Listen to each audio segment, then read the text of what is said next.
দুনিয়ার হায়াত কদ্দুর। আল্লাহ বলেন একটা উদাহরণ দিয়া বুঝান, নবীকে বলছে কি দিয়া বুঝান? উদাহরণ। তো আল্লাহ উদাহরণ দিছে, মনে করেন এটা একটা ধান ক্ষেত, এই একটা ধান ক্ষেতের উদাহরণ।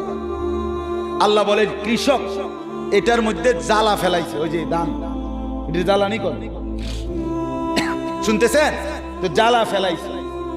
এই শুরু হলো তার ধান এর প্রক্রিয়ার প্রথম পর্ব, নাকি তা? আল্লাহ বলেন তো এই ধান গাছের উপরে আকাশ থেকে আমি আল্লাহ পানি বর্ষণ করলাম, বৃষ্টির আকারে অথবা কুয়াশার আকারে। তো পানি বর্ষণ হলো।